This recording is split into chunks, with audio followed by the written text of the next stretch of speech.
Je pense que quand François Hollande a été élu, la France était, on va dire, à 50-50 gauche-droite. Mais en fait, la droite a vite pris sa revanche. Mais donc, est-ce que c'est pas à cause du mandat de François Hollande et du coup en partie à cause de toi si la France est à droite aujourd'hui? Crayonniste, bonjour. Dans l'épisode d'Œil pour Œil d'aujourd'hui, je reçois Gaspard Ganzer, ancien conseiller en communication de François Hollande. Avec lui, je suis revenu justement sur le rôle d'un conseiller en communication, sur le mandat de François Hollande. Est-ce que lui a causé la perte de François Hollande et le fait qu'il ne se représente pas en 2017 et se fasse trahir par Emmanuel Macron? C'est dont on avait parlé avec Gérard Davet d'ailleurs. Selon vous, les conseillers en communication ont-ils trop de poids, trop de responsabilités vis-à-vis des présidents de la République? Donnez-moi votre avis en commentaire. Si cette vidéo vous a plu, n'hésitez pas à vous abonner et à activer la petite cloche pour être notifié lorsqu'une prochaine vidéo sortira. Laissez un j'aime, mettez un commentaire, ça fait plaisir. Bonne vidéo. Je crèverais avec une queue dans la bouche. Il faut lui mettre dans la bouche de la nourriture et pas sa bite en fait. Marine Le Pen est une démagogue. Si c'était pour le Frexit, pourquoi ils vous ont pas élu en Parce 2017? que, alors, Si nous sommes à l'image de la société, dans la société, il y a forcément du racisme. Les médias ont changé. Ça veut dire quoi? C'est-à-dire qu'il faut aller chez Cyril Hanouna sur TPMP pour débattre? Gaspard Ganzer, bonjour. Bonjour. C'est un vrai plaisir de t'avoir ici aujourd'hui pour Plaisir cet épisode partagé. d'Œil pour Œil. Gaspard Ganzer, tu es un ancien conseiller en communication politique, notamment de François Hollande pendant son mandat. On approche là récemment, très récemment, là, de l'élection présidentielle. Comment, en tant qu'ancien conseiller politique, on se positionne, on pense l'élection présidentielle? D'abord, on la pense comme citoyen. Là, l'élection présidentielle n'a plus lieu que dans quelques semaines, donc c'est vraiment la dernière ligne droite. Et paradoxalement, ce qui est très bizarre, c'est qu'on a le sentiment que la campagne n'est pas vraiment lancée. On a l'impression qu'on est un peu comme des cyclistes sur piste qui font des tours dans un vélodrome sans jamais déclencher l'emballage final. Et moi qui ai travaillé de l'autre côté du miroir, parce que j'ai travaillé avec un maire de Paris, le Bertrand Delanoë, un ministre des Affaires étrangères, Laurent Fabius, un président de la République, François Hollande, je suis un peu frustré de cela parce que moi j'aime le débat d'idées. Alors moi j'ai fait le choix de ne pas y participer directement parce que moi je suis plus dans la politique au sens actif du terme. Je la décrypte, je l'analyse et je conseille des entreprises dans leur stratégie parfois vis-à-vis des politiques. Mais en tant que citoyen, je suis un peu frustré pour l'instant, mais ça va peut-être changer. Est-ce qu'il y a un candidat qui a tes faveurs ou pas? J'ai pas encore décidé pour qui j'allais voter, pour te dire la vérité. Alors je sais pour qui je ne vais pas voter. Je vais pas voter pour l'extrême droite, bien évidemment, que ce soit dans sa version Éric Zemmour ou dans sa version Marine Le Pen. J'aime pas tous les excès en politique. En revanche, j'ai pas encore décidé pour qui je mettrais mon bulletin dans l'urne, sachant qu'on connaît pas encore la liste finale des candidats. Le président de la République sortant, il n'a toujours pas dit officiellement s'il se présentait. On ne sait pas exactement quel sera son programme. Et puis les autres qui sont les candidats de gauche, c'est plutôt ma famille politique d'origine. On ne sait pas qui sera candidat au bout du compte. Est-ce qu'il y aura toujours Hidalgo, Taubira, Roussel, Jadot, Mélenchon, ou est-ce qu'il n'y aura plus que certains d'entre eux? Aujourd'hui, justement, dans cette campagne politique, on a l'impression que chacun choisit sa petite phrase, son sujet. Est-ce que c'est pas un problème, justement, dans la communication politique où on oublie un peu les grands thèmes, on oublie des choses qui intéressent réellement? Est-ce que toi, tu l'as vu de l'intérieur aussi? Est-ce que tu y as participé? Il y a un brouhaha politique et médiatique qui est très fort, notamment depuis l'émergence des réseaux sociaux. C'est très difficile pour une personnalité politique de se faire entendre. Et donc la tentation pour une personnalité politique, pour se faire entendre, c'est de faire une provocation ou d'utiliser une formule. Moi-même, j'ai souvent préparé des interviews avec François Hollande, Bertrand Delanoë ou Laurent Fabius. Et dans l'ensemble, c'est des gens qui maîtrisent leur langage, préfèrent le fond que la forme. Mais une bonne formule, c'est difficile d'y résister parce qu'on sait qu'elle va provoquer une reprise, elle va peut-être créer le buzz. Mais c'est un piège.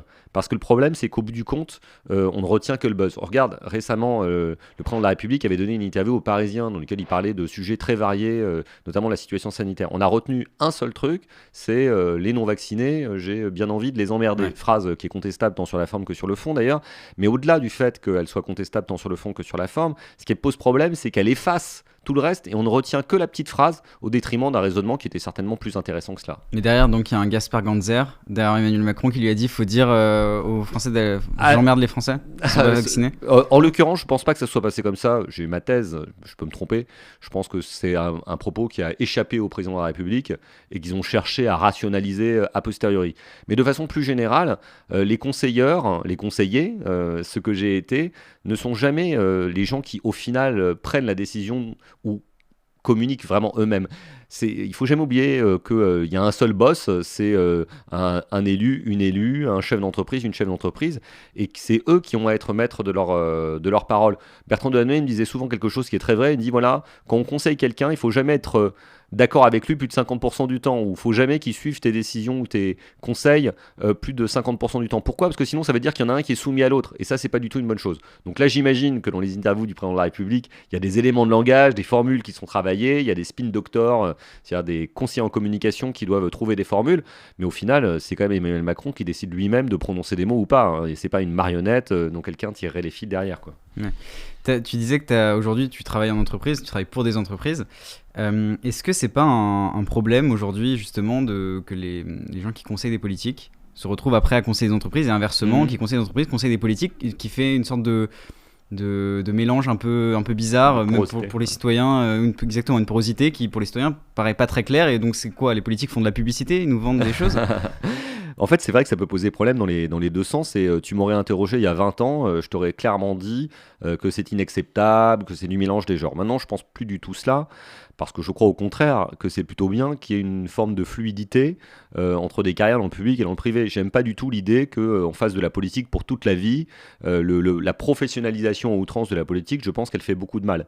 Et à l'inverse, je pense que c'est intéressant pour des gens qui travaillent dans le secteur privé d'aller faire un tour un moment en politique pour se rendre compte qu'aussi, faire de la politique, c'est pas si simple. Il n'y a pas que des gens pourris en politique, des gens cyniques, des gens individualistes ou hyper intéressés. Il y a aussi des gens qui ont des convictions, des valeurs à défendre. Et donc c'est bien que les deux mondes ne vivent pas de façon séparée, mais qu'ils se croisent de temps en temps à l'échelle d'une carrière professionnelle. Alors après, il y a quand même des conditions. Le respect de la loi. La loi encadre strictement quand même les passages du public vers le privé. Moi, quand j'ai quitté l'Élysée, j'ai dû passer devant une commission de déontologie qui a regardé de façon extrêmement précise tout ce que j'avais fait avant, et elle m'a donné une autorisation de travailler dans le secteur privé parce que je n'avais jamais eu à exercer une tutelle sur quiconque, etc. J'avais pas de conflit d'intérêt. Moi, j'avais fait juste de la com, j'avais parlé à des journalistes, donc je pouvais tout à fait travailler avec des entreprises. J'avais jamais été en contact avec une entreprise quand j'étais à l'Élysée. Il y a des gens qui ont interdit de travailler après en entreprise? Ouais, bien sûr.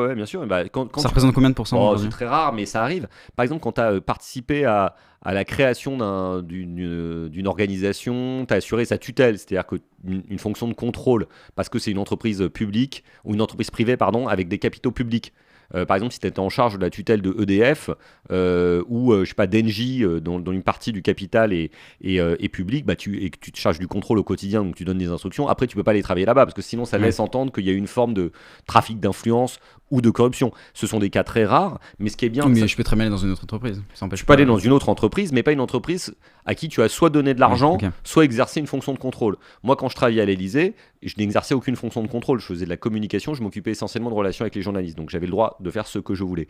Mais en revanche, si j'avais donné des subventions à une entreprise ou assuré des fonctions de contrôle, j'aurais pas pu le faire. Donc il y a la loi qu'il faut respecter. Et puis après, il y a aussi une forme de morale. Moi, je suis pas du tout gêné par le concept de morale. Bien au contraire, je trouve qu'il doit être réhabilité. Quand on a eu la chance de travailler pour son pays, il ne faut pas aller faire n'importe quoi dans le secteur privé, aller vendre des armes, aller travailler pour une puissance étrangère. Moi, par exemple, je suis assez choqué qu'on ait un ancien Premier ministre, François Fillon, qui soit membre du conseil d'administration de plusieurs entreprises russes qui sont contrôlées par l'État russe. Je trouve pas ça normal. Je trouve pas ça normal qu'un ancien président de la République puisse travailler pour des gouvernements étrangers, même dans le cadre de conférences. Je pense que quand on a servi son pays, même si c'est pas interdit par la loi, il faut pouvoir se fixer des limites. Oui, mais justement, les citoyens peuvent totalement douter de la morale et des politiques et des conseillers politiques. Oui, bien sûr, et parfois ils ont raison d'ailleurs, parce qu'il y a eu beaucoup d'histoires abracadabrantesques qui ont concerné des conseillers. Regardons l'entourage de Nicolas Sarkozy à l'époque où il était président de la République. Claude Guéant, au moment où on se parle, il est quand même en prison à la santé. Plusieurs de ses anciens conseillers ont été condamnés à des peines de prison avec sursis. Sous Chirac lui-même quand même a fait l'objet d'une condamnation, paix et son âme bien évidemment, mais il a quand même fait l'objet d'une condamnation. Donc oui, il y a eu des affaires de corruption, oui, il y a eu des problèmes, mais c'est pas parce qu'il y a des brebis galeuses, des gens qui ne respectent pas la loi, que tout le monde doit être mis dans le même panier, jeté avec l'eau du bain. Faire de la politique, c'est quand même extrêmement exigeant aujourd'hui. Oui, tu as des satisfactions liées à l'élection, liées à la rencontre avec les gens, au fait que tu défends des valeurs et que tu as du sens dans ton action. Mais en même temps, tu peux te faire battre à une élection et te faire remercier du jour au lendemain, même si tu as fait un boulot correct. Tu passes ta vie à te faire insulter sur les réseaux sociaux. C'est souvent abrasif sur le terrain parce que les gens ont une grosse défiance de la vie politique. Il y a un petit côté sacerdotal quand même dans l'engagement politique. Et ça aussi, il faut le respecter. Donc il faut plaindre les politiques. Alors, pas les plaindre, mais les respecter. Quand on conseille un président de la République, on a quand même des responsabilités entre ses mains. Comment on fait au quotidien ? Qu'est-ce qu'on lui apporte sur la table ? Quelles décisions François Hollande a prises qui viennent de toi, par exemple ? Et est-ce que, même je vais aller même plus loin, est-ce que s'il n'a pas été réélu, c'est à cause de toi ? Oui, bien sûr que c'est à cause de moi. Si j'avais fait parfaitement mon travail, si j'avais été génial dans les conseils que j'avais pu lui donner, il aurait été candidat à sa réélection, il aurait peut-être même gagné. Moi, je ne suis pas du genre à me cacher derrière mon petit doigt.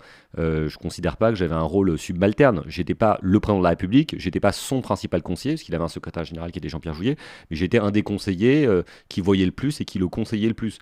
Donc évidemment, le fait qu'il n'ait pas pu être candidat, c'est aussi de ma faute. Ce n'est pas que de ma faute, mais c'est aussi de ma faute. Il y a plein de choses que j'aurais certainement dû faire de façon différente. Et moi, j'ai 2 ou 3 regrets très importants.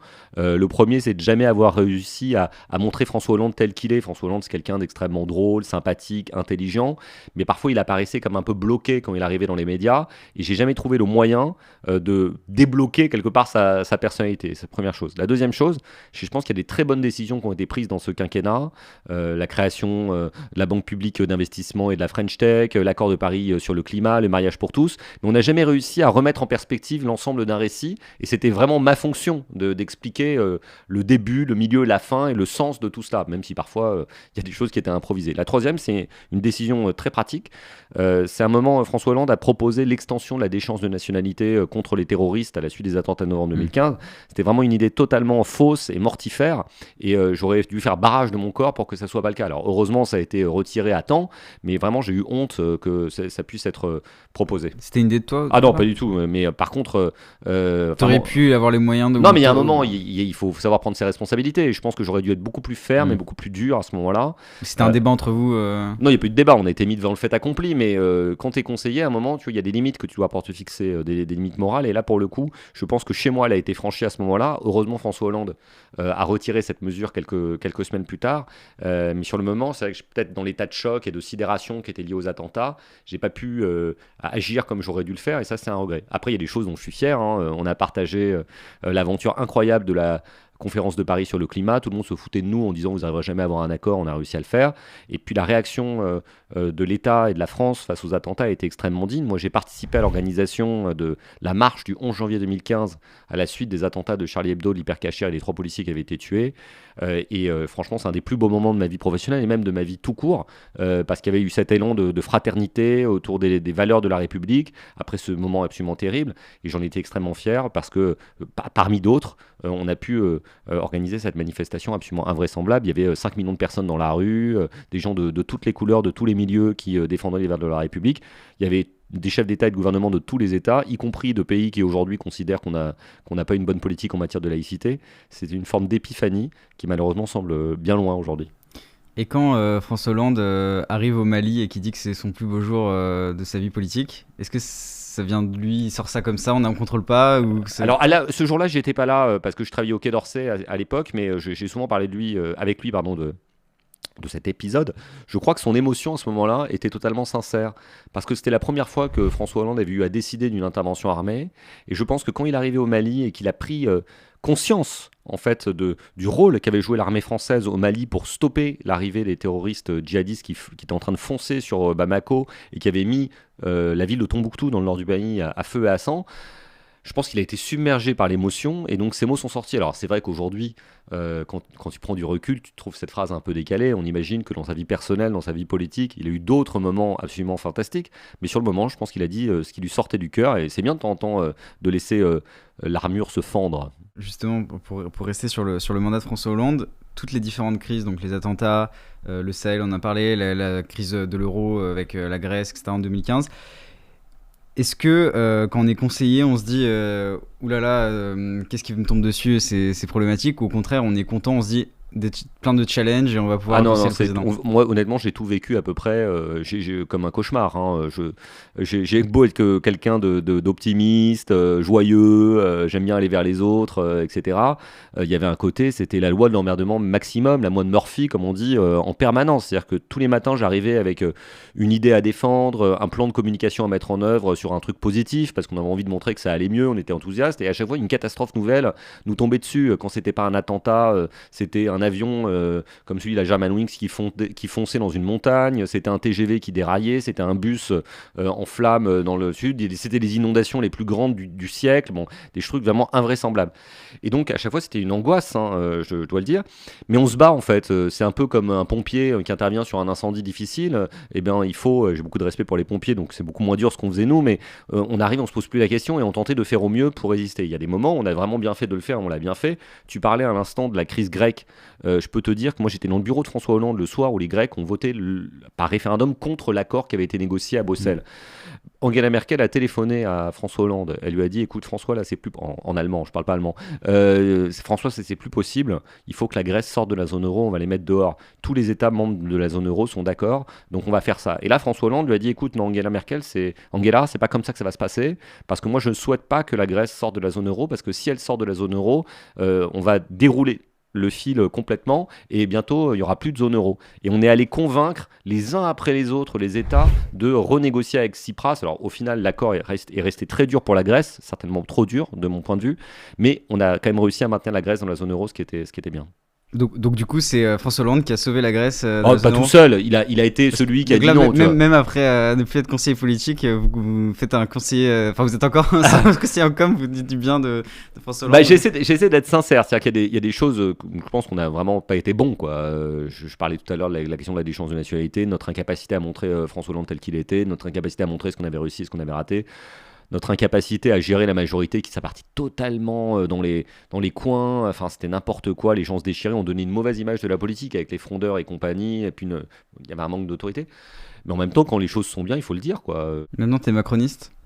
Non, on peut pas dire ça. J'aime bien Emmanuel Macron, puisque j'ai travaillé avec lui, en tant qu'étudiant, parce qu'on a fait nos études ensemble. J'ai voté pour lui aux 2 tours de l'élection présidentielle. Lors des municipales de 2020, moi j'avais tenté de mener une liste indépendante, qui finalement ça n'a pas marché, donc j'ai rejoint la majorité présidentielle. Mais aujourd'hui, je me considère pas comme macroniste. Évidemment, je souhaite que l'action conduite par le président de la République, son gouvernement face à des crises comme le Covid fonctionne. Moi, je préférerais, pour te dire la vérité, qu'il y ait un candidat de gauche ou une candidate de gauche un peu solide qui arrive à émerger, quoi. Parce que Taubira, Jadot. Pour l'instant, sur le papier, il y a personne qui me convainc totalement. J'aime bien Roussel. Alors c'est un peu à la mode peut-être de dire ça en ce moment. Il y a des choses sur lesquelles je suis pas d'accord avec lui du tout, parce que par exemple, il est totalement pro-nucléaire à fond. Je pense que le nucléaire n'est pas vraiment une énergie d'avenir, c'est une énergie utile. Mais bon, il faudrait quand même réfléchir à développer d'autres formes d'énergie et pas considérer simplement la seule solution, c'est de créer de nouvelles centrales alors qu'on est incapable de sortir un EPR depuis 20 ans et que ça coûte très cher et que c'est très dangereux. Mais hormis la question du nucléaire, je trouve qu'il a un bon style et surtout il recommence à parler de sujets qui, moi, sont importants pour moi, la lutte contre l'inégalité, la lutte contre la pauvreté. Je trouve qu'on ne parle plus jamais de la question sociale dans le débat public et ça me pose problème. Et Emmanuel Macron, pour qui j'ai de l'affection à titre personnel, on ne peut pas dire qu'il ait fait de la lutte contre les inégalités et la lutte contre la pauvreté sa priorité. Or, pour moi, ça doit être la priorité. C'est un président de droite, Emmanuel Macron ? De centre-droit, on va dire, si on ne veut pas être trop méchant. Si Gaspard Ganzer était son conseiller en com, on miserait sur le côté droite ? On dirait, alors Dieu soit loué, je ne suis plus à l'Élysée, je n'y retournerai jamais. Dieu soit loué aussi, il a un très bon conseiller en communication qui s'appelle Clément Léonarduzzi, et que je suis plus là-bas, donc je sais pas, stratégiquement il doit se dire que le pays est à droite, et donc c'est là-bas qu'il faut aller chercher des voix. C'est vrai ? Le pays est à droite ? Je pense que le pays est assez conservateur, en tout cas, c'est sûr, assez conservateur sur les valeurs, très attaché à la sécurité, très individualiste aussi, et c'est vrai que moi les sujets qui m'importent le plus, c'est la solidarité, la culture, l'ouverture internationale, l'humanisme, l'écologie. Tout ça, je trouve que c'est pas ce qui est porté le plus dans la société française. Et sous François Hollande, selon toi, la France était aussi de droite ? Elle est devenue, en tout cas. Je pense que quand François Hollande a été élu, la France était, on va dire, à 50-50 gauche-droite. Mais en fait, la droite a vite pris sa revanche Mais donc, est-ce que c'est pas à cause du mandat de François Hollande et du coup en partie à cause de toi si la France est à droite aujourd'hui? Écoute, je pense que tu sais, je sais plus quel philosophe disait les hommes font l'histoire, mais ils savent pas l'histoire qu'ils font. Donc évidemment, j'ai une responsabilité personnelle dont je ne me chercherai jamais à m'exonérer. Après, je suis suffisamment systémique pour reconnaître que c'est pas un individu ou même deux ou même trois qui font l'histoire. Je pense qu'il y a des tendances lourdes dans la société. Je pense que la montée de l'individualisme, la tentation du repli identitaire sont des choses qui viennent de très loin. Peut-être que l'erreur de la gauche, c'est de ne pas peut-être assez avoir défendu sa propre vision du monde, son attachement à la solidarité, aux valeurs de la République, son ouverture au monde. Ça, je pense qu'il y a une bataille idéologique, par exemple, sur la question de l'identité. Moi, quand j'ai fait mes études, il y a longtemps, l'attachement à l'Europe, le dépassement du cadre national, l'ouverture au monde, l'accueil des migrants, des plus fragiles, c'était vraiment une idée moteur centrale dans le débat public. Aujourd'hui, si tu commences à dire que tu souhaites accueillir des migrants dans le pays, que tu es hyper européen et que les gens ont bien le droit de vivre comme ils le veulent, selon leur culture, tant qu'ils respectent les lois de la République, bah, si tu veux, tu te fais insulter. Quand tu commences à dire que tu es attaché à l'égalité sous toutes ses formes, l'égalité d'un point de vue social, d'un point de vue des genres, d'un point de vue culturel, tu te fais montrer du doigt. Donc je pense que la gauche a une part de responsabilité là-dedans parce qu'elle a cédé trop de terrain vis-à-vis de la droite. Aujourd'hui, si les questions identitaires, nationales dominent dans le débat public, c'est certes parce qu'il y a des gens nauséabonds pour les porter, mais c'est aussi parce que la gauche parfois n'a pas assez tenu fermement la digue. Donc François Hollande. Notamment. Mais c'est un travail collectif. Collectivement, on aurait pu faire davantage. Moi, lui, mais moi, je suis fier de ce qui a été fait. Donc, tu ne me feras pas tout jeter d'un coup d'un seul. Voilà. Mais est-ce que, justement, tu as été candidat pour la mairie de Paris très récemment? J'ai perdu d'ailleurs. Oui. J'ai réussi le bel exploit d'être candidat à une élection et de ne pas être élu du tout, mais ça fait partie du jeu démocratique. Je voulais justement. Je voulais appuyer là où ça faisait mal. Voilà, exactement. Le côté dans la clé. Je me disais, est-ce qu'on va devoir passer par ce chapitre? Mais bon, je me dis, allez, vas-y, allons-y. Non, ce que je dis, ne m'épargne pas. En tant que conseiller en communication politique, comment ça se fait qu'on n'arrive pas à se conseiller soi-même et à être bon soi-même? Alors, je pense qu'il y a deux réponses. Hein. La première, c'est peut-être qu'il faut que je regarde la vérité en face et peut-être que je suis un très mauvais conseiller. Donc, les mauvais conseils que je donne aux autres, je me les suis donnés à moi-même. Première hypothèse. La deuxième, c'est qu'on se conseille en général pas très bien soi-même, parce que justement le rôle du conseiller, c'est d'apporter un regard extérieur, et peut-être qu'à certains moments j'ai manqué de lucidité. Quand je reviens sur cette aventure, il y a des choses absolument formidables que j'ai vécues. C'est une aventure humaine et collective, c'est extraordinaire. Tu rencontres un nombre de gens incalculable, tu fais des rencontres que tu n'aurais pas pu faire dans un cadre différent. Tu réfléchis aussi beaucoup pour toi-même. Moi, je suis très fier d'avoir apporté des idées dans le débat public, notamment sur la suppression du périph', la construction du Grand Paris. J'aime beaucoup cela. Mais après, j'ai commis une erreur, c'est-à-dire qu'en fait, au bout d'un moment, on était un peu dans une impasse politique. Tu vois, à 6 mois de l'élection, il y avait trop de candidats. Villani, Hidalgo, Griveaux, Bournazel, des écolos, etc. Et là, j'aurais dû me dire, bon, écoute, voilà, il n'y a pas d'espace politique. Il faut donner tes idées au débat public et puis après, passer à autre chose. Et je me suis un peu entêté trop longtemps, et ce qui a été une erreur. Mais j'ai appris, c'est important. Très récemment, comme je disais, il y a eu un documentaire sur Complément d'enquête avec Mimi Marchand où ça révèle que elle a eu un impact non négligeable dans la campagne du président actuel Emmanuel Macron. Est-ce que c'est un problème?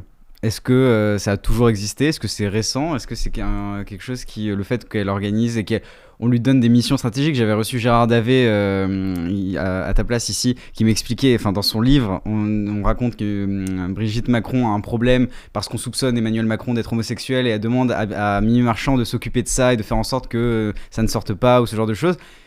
Est-ce que c'est quelque chose de nouveau? Je pense que des personnages comme Mimi Marchand sont quand même particulièrement dangereux quand même. En revanche, je ne sais pas comment Emmanuel Macron s'est retrouvé avec cette personne dans son entourage. Je viens d'écouter l'histoire que tu m'as racontée, mais je n'en ai jamais parlé ni avec lui ni avec son épouse Brigitte. Mais quand j'ai vu l'image, on doit s'en souvenir, de Mimi Marchand, les bras en V, là, faisant le signe de la victoire dans le bureau du président de la République, je me suis dit, mais comment est-ce qu'on a pu en arriver là?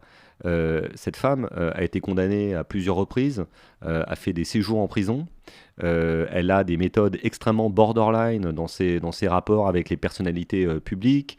Comme une sorte de mainmise sur le milieu des paparazzi et des photographes. Elle travaille avec des publications. J'ai rien contre les gens qui travaillent dans ces publications en tant que telles, mais qui font quand même pas beaucoup de bien à la démocratie. Voici, Closer et compagnie. Et elle a joué le rôle de conseillère image du président ou du candidat président et de son épouse. Je pense que ça ne devrait pas arriver. Et d'ailleurs, depuis qu'il y a eu les premières révélations sur qui était Mimi Marchand, celle-ci semble quand même avoir été mise un peu de côté, mais c'est quand même très problématique. Est-ce que François Hollande, il avait une Mimi Marchand ? Ah, mais il l'avait, mais contre lui. Il avait Mimi Marchand elle-même contre lui, parce que c'est Mimi Marchand qui a été une de celles qui a agi pour qu'il y ait des photos de lui en scooter, scooter rue du Cirque. Après, le responsable, c'est celui qui fait la faute, hein, c'est pas le photographe, tu sais. Hein. C'est pas le radiologue qui est responsable quand tu t'es cassé la jambe, tu vois. Bah, c'est la même chose. C'est pas le photographe qui est responsable du fait que tu te fais prendre en flagrant délit d'adultère. Mais bon, elle a quand même monté de quelques manips, et plus généralement, le milieu des paparazzi a pas fait du bien au cacanet François Hollande. Il y a quand même une photo qui a été prise à l'intérieur de l'Élysée au mépris de toutes les consignes de sécurité, ou sur le lieu de vacances de François Hollande. On a quand même vécu des galères où on sentait qu'il y avait un peu trop de porosité. On était un peu, par certains aspects, un peu faible. Par contre, il n'y a aucun des membres de son entourage qui fait l'objet d'une poursuite judiciaire et qui est menacé de se retrouver en prison. Lui-même, il n'y a aucune affaire qui porte sur lui. Je te rappelle que ses deux prédécesseurs ont fait l'objet de poursuites judiciaires et de condamnations. Lui, il n'y a même pas une poursuite qui est en cours. On voit l'avocat de François Hollande. Après, je suis aussi concerné, hein, j'ai intention, j'ai intérêt à le défendre parce que je me défends aussi un peu moi-même. Ouais. C'est qui, selon toi, le meilleur communicant de la Ve République ?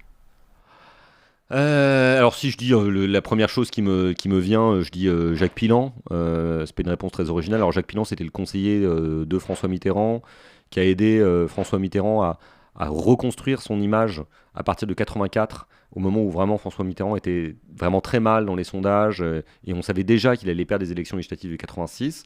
Et puis après, Jacques Pilan, qui était un peu un mercenaire, est passé de François Mitterrand à Jacques Chirac, avec armes et bagages, là où ça s'est un peu moins bien passé, puisque c'est un de ceux qui a conseillé la dissolution de 97, qui a conduit à l'arrivée de Lionel Jospin. Donc ouais, non, je dirais que le meilleur communicant, c'est lui, et ça reste lui. Et comment on rentre, pour un peu mieux comprendre, comment on rentre à l'Élysée en tant que conseiller communication ? Est-ce que c'est via le parti ? C'est-à-dire est-ce qu'on a une étiquette ? Il y a beaucoup de hasard. Moi, en l'occurrence, j'étais membre du Parti Socialiste, mais je connaissais pas du tout François Hollande, je l'avais jamais vu de ma vie. Il a fallu un concours de circonstances absolument invraisemblable pour que je me retrouve là. Il a fallu que la personne qui s'occupait de la communication, Aquilino Morel, doive partir assez vite de l'Élysée, parce qu'il a été pris dans une histoire assez obscure de cirage de pompe au sens propre du terme dans les salons de l'Élysée, mais aussi il y avait une enquête de Mediapart sur son dos. Et donc, en urgence, François Hollande a dû chercher un conseiller en communication. Il en a parlé à un gars qui s'appelle Philippe Grandjean, qui à l'époque travaillait chez Capgemini et qui était un de ses amis, et qui aujourd'hui est plutôt ami d'Emmanuel Macron. Et donc, Philippe Grandjean a suggéré mon nom. Et donc j'y suis allé, j'ai rencontré François Hollande, et quand j'ai eu une sorte de coup de cœur professionnel, alors que tout le monde m'avait dit surtout, va pas travailler avec lui, c'est n'importe quoi, il est mauvais en communication, il écoute personne, etc. Il est à 18% dans les sondages, etc. Et moi, je me suis dit bêtement, il a l'air sympa, il est intelligent, honnête, c'est quand même vachement bien de travailler pour des gens sympas, intelligents, honnêtes. Et puis, il a 18% dans les sondages, ça peut pas être pire. L'expérience a prouvé que ça pouvait être bien pire, parce qu'il est descendu beaucoup plus bas dans les sondages, et il a pas pu être candidat à sa réélection. Dernière question, désormais, qu'on pose à tous nos invités. Est-ce qu'il y a quelqu'un que tu aimerais voir ici, assis à ta place, pour une prochaine interview qu'on ferait ? Éventuellement quelqu'un que tu aimes ou que tu aimes pas d'ailleurs, peu importe. Déjà, une première réponse générale, je trouve que c'est bien de venir ici, donc je le souhaite à tout le monde. La deuxième, c'est que je trouve que ce qui est bien dans votre média, c'est que vous donniez la parole à tout le monde.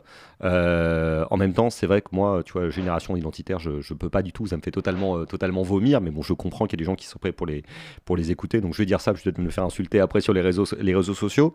Pour répondre à ta question, soit des auteurs, ou même des auteurs. Moi, c'est ça qui m'intéresse le plus, c'est d'avoir le point de vue d'artistes sur la société.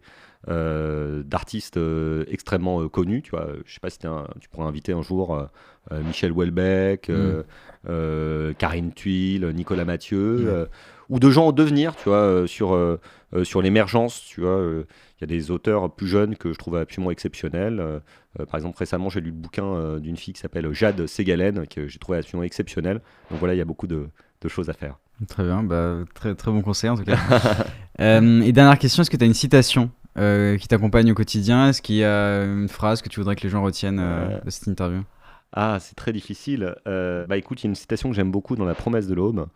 Elle intervient au moment où en fait Romain Gary apprend qu'il est mal classé à l'école de l'air, et donc il vit ça comme une humiliation.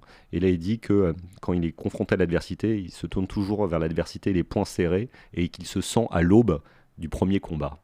J'aime bien cette expression, l'aube du premier combat. Merci beaucoup, Gaspard Ganzer. Je t'en prie. Cet épisode d'Œil pour Œil est terminé, j'espère qu'il vous a plu. Si c'est le cas, n'hésitez pas à vous abonner, à activer la petite cloche pour être notifié lorsqu'une prochaine vidéo sortira, à mettre un j'aime et à nous laisser votre avis en commentaire, ça nous intéresse. C'était Antonin pour Le Crayon, salut.